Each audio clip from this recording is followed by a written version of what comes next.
మోటార్ల కోసం కక్కుర్తిపడి కాంట్రాక్టర్ ఇచ్చిన కమిషన్ల కోసం జూరాల నుంచి తీసుకోవాల్సిన నీళ్లను శ్రీశైలం బ్యాక్ వాటర్స్ కు తరలించడంతో ప్రాజెక్టు వ్యయం 16,000 నుంచి 35,000 కోట్లకు పెరగడమే కాకుండా 100 కిలోమీటర్లు పారాల్సిన 175 కిలోమీటర్లు కాలువలు తవ్వాల్సి వచ్చి ఈ రోజు 60,000 కోట్లకు అంచనాలు పెరిగినాయి అధ్యక్ష.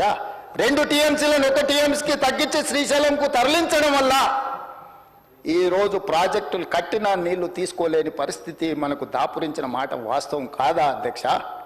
అధ్యక్ష, తుంగభద్ర కానీ లేకపోతే సుంకేశ్ల కానీ లేకపోతే కృష్ణానది జలాలు కానీ కర్ణాటక రాష్ట్రం నుంచి మొట్టమొదట మహబూబ్నగర్ జిల్లాలో అలంపూర్ గద్వాల ప్రాంతంలో వస్తాయి అధ్యక్ష. మొట్టమొదటి ప్రాజెక్టు జూరాల దగ్గర. తెలంగాణ రాష్ట్రంలో కర్ణాటక నుంచి వచ్చే ఏ నీళ్ళైనా మహబూబ్నగర్ జిల్లాలో ఉన్న అలంపూర్ గద్వాల దగ్గరికి మొట్టమొదట నీళ్లు వస్తే నీళ్లు వచ్చినట్టు ఒడిచిపట్టుకొని తెలంగాణ రాష్ట్రానికి పాలమూరు జిల్లాకు, రంగారెడ్డి జిల్లాకు, నల్గొండ జిల్లాకు, ఖమ్మం జిల్లాకు తరలించుకుంటే ఈనాడు పోతిరెడ్డిపాడు లేకపోతే ముచ్చుమరి మాల్యాల నుంచి రాయలసీమకు తరలించకపోయే అవకాశమే లేకపోతుండే అధ్యక్ష.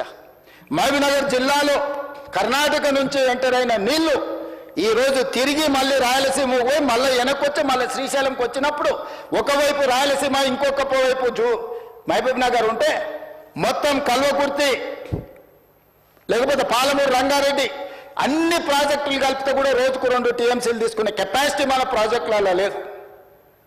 ఇవాళ ఎస్ఎల్బీసీ ఆనాడు రాజశేఖర రెడ్డి గారు ఉన్నప్పుడు ఫ్లోరైడ్ జిల్లా అయిన నల్గొండ జిల్లాకు 3,60,000 ఎకరాలకు గ్రావిటీతో నీళ్లు ఇవ్వాలని ఎస్ఎల్బీసీని ఆనాడు 2,000 కోట్లతో ప్రారంభిస్తే ఆనాడు దాదాపుగా 20 పైగా కిలోమీటర్లు ఉమ్మడి రాష్ట్రంలో టన్నెల్ తవ్వుతే నువ్వు తెలంగాణ వచ్చిన తర్వాత 4 ఏళ్లలో పూర్తి చేయాల్సిన ప్రాజెక్టును 10 ఏళ్ళైనా పూర్తి చేయక 10 కిలోమీటర్లు పక్కన పెట్టి ఈరోజు శాశ్వతంగా నల్గొండ జిల్లాను ఫ్లోరైడ్లో ముంచి అక్కడి రైతుల చావులకు కారణం నువ్వు. ఆ ప్రాజెక్టు పూర్తి చేస్తే ఎవ్రీ డే 4,000 క్యూసెక్కులు నీళ్లు తీసుకపోతే గ్రావిటీతోనే రూపాయి ఖర్చు కూడా లిఫ్టుల మీద పెట్టాల్సిన అవసరం లేకుండా ప్రాజెక్టు కంప్లీట్ అయి ఉండేది అధ్యక్ష. ఇవాళ జరిగిన ఎస్ఎల్బీసీ ప్రమాదానికి ఆ 8 మంది చావులకు నువ్వు కారణం కాదా? వాటి వివరాలు నేను మళ్ళీ చెప్తా అధ్యక్ష. అలాంటిది పాలమూరు, రంగారెడ్డి ఎత్తిపోతలు తెలంగాణ రాష్ట్రం వచ్చినాక ప్రారంభించి 10 సంవత్సరాలైనా నువ్వు పూర్తి చేయలేదు. ఈనాడు చంద్రబాబు నాయుడు గారైనా ఆంధ్రప్రదేశ్ అయినా కేంద్రమైనా ఈ ప్రాజెక్టులను అడ్డుకుంటుంది అని అంటే ఈరోజు కృష్ణానది మీద నిర్మించిన ఉమ్మడి రాష్ట్రంలో ప్రారంభించిన కల్వకుర్తి కావచ్చు, ఉమ్మడి రాష్ట్రంలో అనుమతులు ఇచ్చిన పాలమూరు, రంగారెడ్డి ఎత్తిపోతలు కావచ్చు, ఉమ్మడి రాష్ట్రంలో అనుమతి వచ్చిన మక్తల్, నారాయణపేట, కొడంగల్ ప్రాజెక్టు కావచ్చు, భీమా కావచ్చు, నెట్టంపాడు కావచ్చు, కోల్చార్ కావచ్చు, శ్రీరామ్ సాగర్, ఇందిరాసాగర్ కావచ్చు, రాజీవ్ సాగర్ కావచ్చు, కృష్ణానది మీద పరివాహక ప్రాంతంలో నిర్మాణంలో ఉన్న ప్రాజెక్టులు 60 సంవత్సరాలు పైగా ఉమ్మడి రాష్ట్రంలో పూర్తి కాని ప్రాజెక్టులు 10 సంవత్సరాలు చంద్రశేఖరరావు గారు ముఖ్యమంత్రి ఉన్నప్పుడు ఈ రాష్ట్రంలో ఎందుకు పూర్తి చేయలేదు? దక్షిణ తెలంగాణ పట్ల కృష్ణానది జలాలను మా ప్రాంతానికి ఇవ్వకుండా వివక్ష చూపించి శాశ్వతంగా మా రైతాంగం జీవితాల మీద మరణ శాసనం రాసింది చంద్రశేఖరరావు కాదా అని నేను ఇక్కడ నుంచి అడుగుతున్నా అధ్యక్ష. ఇవాళ ప్రతిపక్ష నాయకుడు వచ్చి ఇక్కడ కూర్చుంటుంటే నేను అడిగేదానికి సమాధానం చెప్పాల్సి వస్తుందని ఈరోజు వారి ముఖం చాటేసింది అధ్యక్ష. అధ్యక్ష, ఇప్పుడే లెక్కలు ఇచ్చిండ్రు అధ్యక్ష. చంద్రశేఖరరావు గారు ప్రతిపక్ష నాయకుడు అధ్యక్ష. ప్రతిపక్ష నాయకుడుగా ఇప్పటివరకు వారి శాసనసభకు వచ్చింది 2 సార్లు అధ్యక్ష.